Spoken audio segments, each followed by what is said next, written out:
16장에서부터 예수님의 사역의 후반기가 시작된다라고 말씀을 드렸습니다.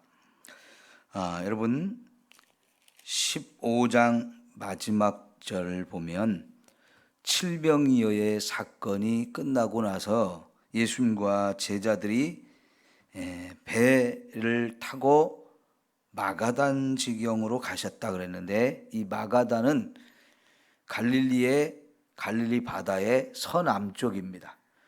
이 칠병이어의 사건은 그 반대편 쪽, 갈릴리의 동쪽, 거기서도 한 중부 지역쯤 되어지는데요. 여기서 배를 타고 반대편으로 완전히 가로질러 건너가셨는데, 거기가 여러분 마가단 지역이었어요. 거기서 바리새인과 서기관들이 나와서 하늘로부터 오는 표적이 무엇인지를 보여달라고 하면서 예수님을 시험했고, 그들에게는 요나의 표적밖에는 보여줄 거 없다라고 말씀하시고는 바로 그곳을 떠나서 또 배를 타고 반대편으로 가셨는데, 여기는 정확하게 지명은 나오지는 않습니다만은 다른 복음서를 보면 벳세다였다고 볼 수 있어요. 벳세다는 또다시 건너편 제일 위쪽, 동북쪽이라고 보시면 되겠는데요. 이렇게 예수님이 막 갈릴리 바다를 이쪽으로 왔다 저쪽으로 왔다 계속 이렇게 옮겨 다니게 되는데, 왜 이쪽 벳세다로 오셨을까? 그 다음에 이제 13절에 보면 예수께서 빌립보 가이사랴 지방으로 가셨다 할 수가 있는데, 이 벳세다는 바로 조금만 더 그쪽에서 바로 올라가면 빌립보 가이사랴라고 볼 수가 있는데요. 이제 마가단을 떠나서 이 갈릴리 바다를 완전히 가로질러서 벳세다로 가면서부터 이제 예수님의 사역이 제자들에게만 집중하는 사역을 많이 하십니다. 여기저기 돌아다니면서 전도하고 병을 치유하고 이런 것보다는, 지금까지는 이제 많은 사람들에게 복음을 전하고 치유하고 구원하기 위해서 많은 사역을 했다면, 예수님의 사역이 이제 두 가지로 딱 변화가 오는데, 첫 번째는 다른 사람들이 아니라 예수님의 제자들을 훈련하는데 더 많은 시간을 보내게 돼요. 왜 그럴까요? 두 번째 이제 변화된 모습과 관계가 있는데요. 두 번째는 뭐냐면 21절에 보면 예수님이 자기의 죽음에 대해서 얘기합니다. 예루살렘에 올라가서 장로들과 대제사장들에게 팔려가지고 사로잡혀서 이제 죽임을 당하고 사흘 만에 다시 부활할 것을 말씀을 하시면서, 예수님의 사역은 이 십자가의 죽음의 길로 가는 사역으로 바뀌어져요. 그러니까 이제 한 1년 후쯤에 이런 죽음의 사역이 이제 일어나는데, 나머지 이 1년 동안에 예수님은 제자들을 열심히 훈련하는 데 집중하시는데, 왜냐하면 예수님이 십자가에 죽는 것은 우리 이 땅의 죄인들을 구원하기 위한 것이에요. 그러면 그 구원하는 일을 위해서 예수님이 십자가에 죽으시고 사흘 만에 부활하시고 그리고는 하늘로 올라가셔야 되는데, 그렇게 올라가시고 난 후에 예수님의 이 십자가를 통해서 우리를 구원하려고 하는 이 사역을 계속해서 세상 사람들에게 증거하고, 그래서 영혼을 구원하는 일이 계속 되어지는 것은 제자들의 몫이란 말이죠. 제자들이 그 일을 감당해야 되기 때문에 이제부터 제자들 훈련하는 데 더 시간을 보내고 집중하는 것을 볼 수가 있는 겁니다. 그래서 이제 이 16장 이후의 모든 내용은 제자들 훈련과 예루살렘으로 죽음의 길을 가고 있는 그 과정을 두 가지를 우리가 볼 수가 있는 거지요. 자, 그래서 예수님이 이제 사람들을 떠나서 이 제자들만 데리고 벳사이다로 갔을 때 가는 이 배 중에서 예수님께서 바리새인과 사두개인들의 누룩을 조심해라 라고 말씀을 했어요. 자, 여기 누룩이라는 말이 나쁘게 쓰여지는 경우도 있고 좋은 의미로 쓰여지는 경우가 있어요. 그런데 이 제자들은 지금 누룩을 조심하라는 말을 할 때 전혀 그 의미가 뭔지를 깨닫지를 못해요. 그런데 이제 예수님께서 책망을 하심으로 인해서 책망받고 나서야 12절에 보니까 이 떡의 누룩을 말하는 게 아니고 바리새인과 사두개인들의 교훈을 조심하라고 누룩을 그런 의미로 사용했다는 것을 여기서 깨닫게 되거든요. 자, 여러분, 누룩이 좋은 의미로 사용될 때는 마태복음 13장에서 천국에 대한 비유를 말씀하시던 중에 천국은 마치 가루 서말 속에 넣어 부풀린 누룩과 같다라는 말씀을 하셨거든요. 그럴 때는 이 누룩이 굉장히 좋은 의미로 사용되어지는 거예요. 가루가 서말일지라도 누룩을 조금만 넣어놔도 그 속에 들어간 이 작은 누룩이 가루 서말 전체를 다 부풀리게 하잖아요. 거기서 좋은 이미지로 천국이라고 하는 것은 마치 겨자씨 한 알같이 그냥 작은 것이 떨어지지만은 그게 이제 성장하면은 어마어마하게 큰 나무가 되어서 수많은 새들도 와서 깃들이며 살 수 있을 정도로 크게 번성하는 모습을 이렇게 보여주면서 그게 바로 천국과 같은 것이다. 하나님이 주신 이 생명의 복음, 구원의 복음은 들어갈 때는 아주 미약하지만은 이게 그 안에서 강력한 역사를 이루어서 많은 영혼을 구원한다는 거지요. 그러니까 여러분, 우리가 복음을 전하는 것을 정말 중요하게 생각해야 된다는 거지요. 한 영혼에게 복음을 전했을 때 그 영혼 하나가 복음을 받아들임으로 인해서 어떤 결과가 올지는 우리가 알 수 없어요. 많은 경우에 이 복음이라는 게 생명이기 때문에 한 생명 안에 그 생명의 복음이 들어가면 그 생명의 역사가 그 속에서 놀랍게 일어난다 하는 거거든요. 그러니까 여러분, 이 누룩이라는 게 그런 의미에서는 굉장히 좋은 의미로 사용되어졌는데 이게 또 나쁜 의미로 사용되어지는 경우도 있어요.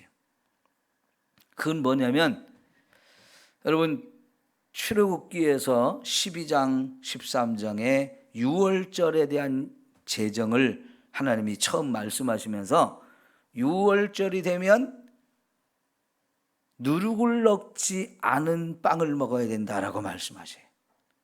그 누룩을 넣지 않은 빵, 그래서 이때는 무교절이라는 말로도 해요. 유월절이라는 말로도 하고 무교절이라고도 하는데 그 누룩을 넣지 않은 빵을 먹으면 이게 빵이 굉장히 부풀지 않아 가지고 딱딱하고 맛없는 빵이 되겠죠. 그죠?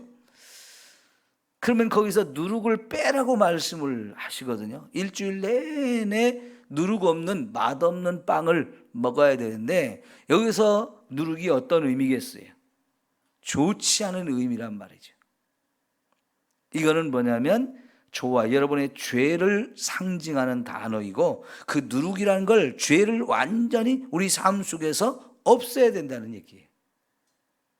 누룩 없는 빵을 먹으면서 죄라고 하는 것이 얼마나 악한 것이고 또 그걸 내버려 두면 마치 누룩이 막 부풀리는 것처럼 죄라는 게 굉장히 전염성이 강해가지고 사람들을 다 부패하게 만든단 말이죠. 이스라엘 백성 전체가 일주일 동안 집안에서 완전히 누룩이라는 걸 없애야 돼요. 그래서 완전히 청소하는 거죠. 대청소를 하는 거죠. 그날 그 유월절 날 사실은 예수님이 십자가에 죽으신 것도 이 죄라고 하는 걸 씻어서 저와 여러분을 구원하기 위해서 이 놀라운 일을 행하시잖아요. 그러니까 누룩이라는 것은 유월절 날에 싹 제거해야 되는데 그게 바로 죄를 상징하는 것이고 예수님의 보혈로 이 죄를 싹 씻어낸다고 하는 깊은 의미가 있는 게 이 유월절이거든요. 자, 그런 의미에서 여기 누룩이라고 하는 것은 나쁜 의미를 말하는 거죠. 그러니까 바리새인과 서기관들의 교훈을 조심하라고 했을 때 이 조심하라는 게 그냥 한 번, 두 번 조심하고 끝나는 게 아니고요. 이게 현재형으로 표현이 됐는데 이 현재형 표현은 계속해서 조심하라는 거예요. 지금 요번 한 번만이 아니고 이건 계속해서 기억하고 계속해서 조심을 해야 되는 것이라는 얘기죠. 그러면 여러분 왜 바리새인과 사두개인들의 이런 교훈을 조심해야 되는 건가요? 그들이 가르침이 상당히 문제가 많기 때문에 그걸 들으면 사람이 잘못된 방향으로 가는 거죠. 우리가 배운다고 하는 것은요, 큰 영향을 받는 거예요. 인간은 오래전부터 교육의 중요성을 깨달아가지고 특별히 자기 자녀들을 막 가르치려고 애를 씁니다. 왜냐하면 우리는 이 가르침을 받는 거에 영향을 엄청나게 받기 때문에 그래요. 그리고 배우고 나면 그것을 재산으로 해서 세상 살아가면서 그 가르침 받은 것을 가지고 세상에 많은 일을 또 하게 되거든요. 그러니까 이 교육이라고 하는 것이 엄청나게 영향을 받는데 그런 만큼 진리를 배워야 되잖아요. 그죠? 바른 걸 배워야 돼요. 만약 잘못된 것을 배우게 되면 그 잘못된 것에 의해서 사람이 끌려가게 되어진다는 거거든요. 여러분 바리새인들의 가르침, 사두개인들의 가르침에 뭐가 문제가 있어서 그러나요? 이 바리새인들은요 하나님의 율법을 굉장히 중요하게 여겼기 때문에 그 말씀대로 살려고 정말 애를 쓴 거예요. 거기까지는 좋았습니다. 거기까지는 좋았는데 시간이 지나면서 이게 변질이 돼가지고 예수님 당시에 이 바리새인들은 그 율법을 중요하게 여긴다고 하는 그 형식만 남아있던 거예요. 그래서 어떻게 변질이 되느냐, 남들 보기에 아, 저 사람 참 하나님 말씀을 잘 지키는 사람이야 라는 말을 듣는 걸 좋아해서 남이 보는 앞에서는 잘하는 척하고 안 보는 데에서는 별 볼 일 없는, 그러니까 뭐예요? 외식하는 사람들이다, 가증스러운 사람들이다 라고 말하는 거지. 여러분 요즘에 TV를 보면 먹는 거에 대한 방송이 많잖아요. 그 먹는 거에서 사람들이 굉장히 좋아하는 먹거리가 또 뭐냐면 겉바속촉이라는 말을 요새 잘 써요. 그게 뭡니까? 겉은 바삭바삭한데 속은 촉촉한 거. 그게 겉하고 속하고 완전히 다른 거지요. 한번 딱 깨물었을 때 바삭 소리가 나면서 부서질 때 그 소리에 사람들이 굉장히 민감해요. 그게 굉장히 맛있다고 느껴지는 소리가 된다는 거죠. 그런데 바삭바삭한 것만 먹어갖고는 이게 진짜 맛이 없거든요. 그런데 실제로 속은 촉촉하단 말이죠. 그러면 진짜 그게 기가 막히게 맛이 나는 거지요. 여러분, 이 사람이 말이죠, 겉과 속이 같아야 되는데 사람이 겉과 속이 다르면 이게 문제가 되는 거예요. 근데 바리새인들이 바로 그랬어요. 겉으로 볼 때는 정말 하나님 말씀을 중요하게 여기고 그 말씀 철저히 지켜서 말씀대로 살려고 하는 사람들처럼 보여집니다. 이 사람들이 기도하는 것도 말이죠, 예수님 골방에 들어가서 기도하라고 가르치는데 이 사람들은 어떻게 했어요? 큰 사거리, 사람들이 많이 돌아다니는 그곳에 서가지고 거기서 손을 들고 큰 소리로 기도하면서 기도의 내용을 사람들이 듣게 하기 위해서 하는데 뭐냐면, 하나님 감사합니다, 나는 일주일에 2번씩 금식을 합니다, 또 매주 11조를 드립니다, 이러면서 결국은 지나다니는 사람들한테 자기 잘났다는 자랑을 하는 거지 하나님께 하는 기도가 아니잖아요. 이게 얼마나 잘난 체 하면서 사람들을 의식하고 사람들한테 좋은 소리 들으려고 거기에 마음이 가 있다는 얘기죠. 왜 우리가 하나님 말씀대로 살아야 되는 거예요? 그건 하나님의 명령이기 때문에 그래요. 그게 하나님이 우리 가르치신 진리의 길이기 때문이고 생명의 길이기 때문에 당연히 하나님 바라보면서 믿음으로 살아야 되는 거거든요. 근데 이들은 하나님의 말씀을 가지고 하나님을 바라보며 이런 걸 하는 게 아니고요, 사람들한테 인정받으려고 그런다는 거지. 여러분, 우리나라 사람들에게 있어서요, 제일로 중요하게 여기는 게 뭐냐면 체면이에요. 나이를 먹어갈수록 체면이라는 걸 더 자꾸 따지게 돼요. 그래서 우리 신앙생활하는 것도요, 헌금하는 것도요, 예배 드리는 것도요, 자꾸 사람들의 눈치를 보면서 내가 이거 안 하면 사람들이 나를 어떻게 생각할까? 욕먹을 텐데 손가락질 안 할까? 이런 걸 생각을 너무 많이 한단 말이죠. 그러면 거기부터 변질되는 거예요. 형식만 남는 거예요. 그래서 예수님은 이게 얼마나 잘못된 것인지 23장에 가면 이 바리새인과 서기관들의 가르침이나 삶에 대해서 엄청나게 책망을 하면서 화 있을진저라고 이렇게 표현을 했어요. 그렇게 살면 하나님의 진노밖에 받을 게 없다, 이런 얘기죠. 그러니까 그런 길 따라가지 말라는 거지. 사두개인들은 또 어떤 사람들입니까?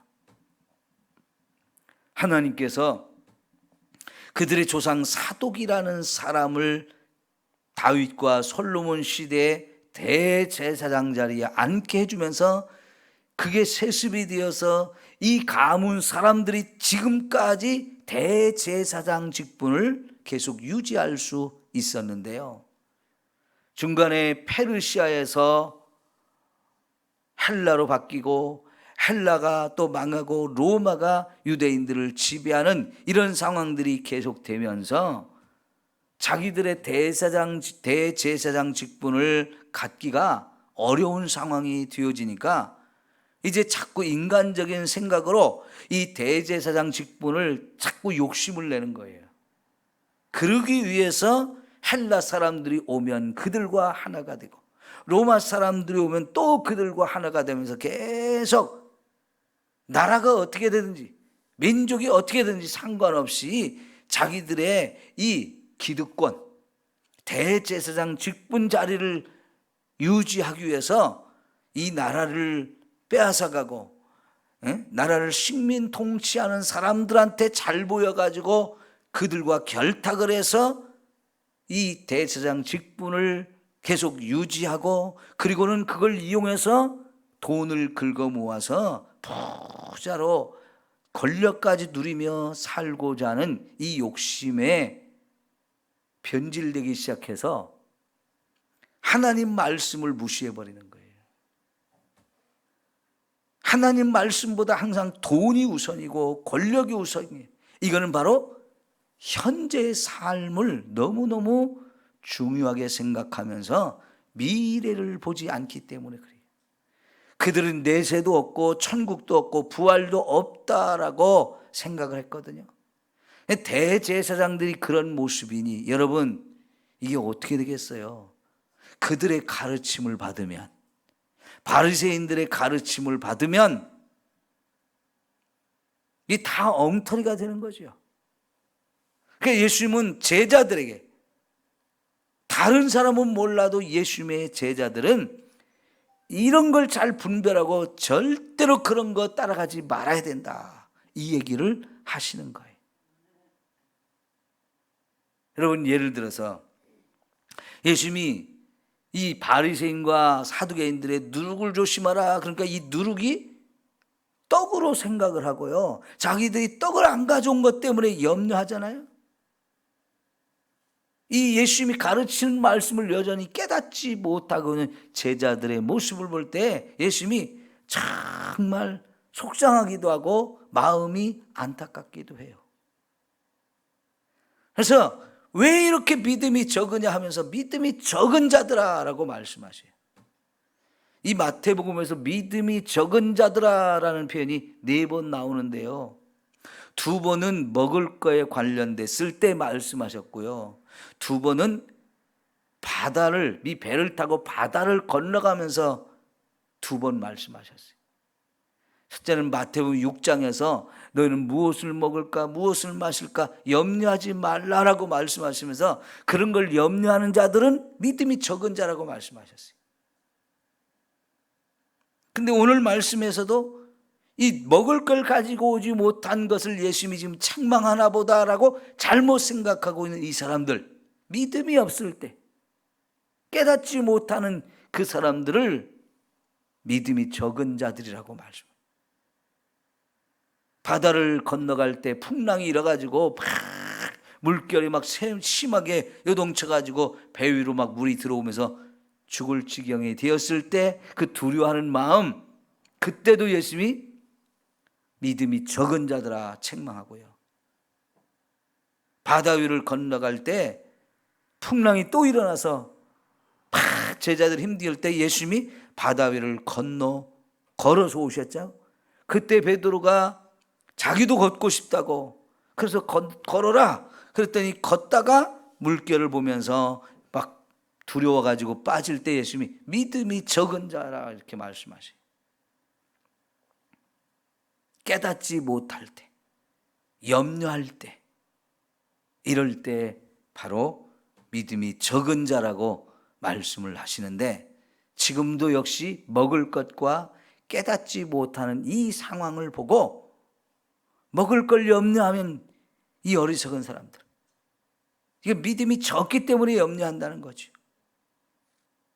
2번이나 5병의 사건, 7병의 사건을 경험했는데도 불구하고 여전히 먹을 것을 염려하고 있는 이 제자들의 모습이 얼마나 믿음이 없는 모습이에요. 그러면서 예수님의 말씀은 여전히 깨닫지 못하죠. 너무나 안타까우신 예수님, 이 예수님의 사역이 그래서 제자들을 훈련하는데 더 집중하는 거예요. 아직도 멀었어요. 오늘 여러분, 저와 여러분은 예수님의 말씀을 얼마나 깨닫습니까? 우리의 믿음은 얼마나 자라고 있습니까? 이제 예수님의 사역이 후반으로 이제 넘어가면서 이제 예수님의 죽음의 길을 가야 된단 말이에요. 그리고 나면 이제 예수님을 대신해서 전적으로 인류를 구원하는 이 너무너무 중요한 일을 제자들이 감당해야 되는데 아직도 준비가 너무 안 돼 있어요. 오늘 저와 여러분도 마찬가지예요. 여러분이 왜 삽니까? 먹고 살기 위해서 지금까지 살아온 겁니까? 그게 전부였으면 하루하루 사는 게 지겹고 힘들어요. 그러나 여러분, 예수님이 우리에게 사명을 주셨기 때문에 지금까지 살아있는 거예요. 살고 죽는 거 내 마음대로 못 하잖아요. 그거는 전적으로 하나님이 결정하시는 건데 왜 하나님이 지금까지 저와 여러분을 살려두시는 거예요? 아직도 하나님께서 보실 때 저와 여러분이 해야 될 일이 있기 때문인 거죠.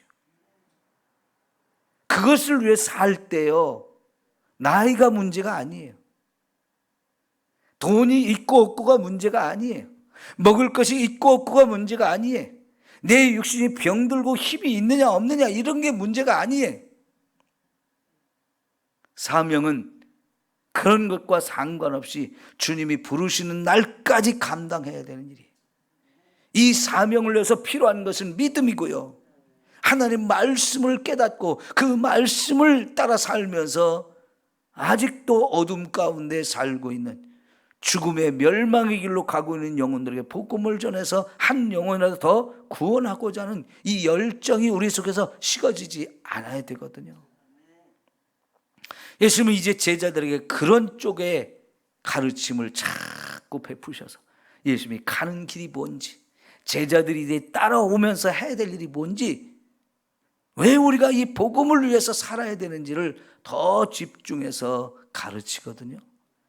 이제 마지막 제자들을 준비시키는 이 과정들을 우리가 이제 하나씩 살펴보면서 저와 여러분도 주님의 진정한 제자로 더 훈련되어져서 주님이 우리를 부르시는 날까지 제자로서, 주님이 우리를 세상에 보낸 이런 사람으로서 사명을 가지고 살아갈 수 있는 저와 여러분 모두가 될 수 있기를 축원합니다. 기도합니다.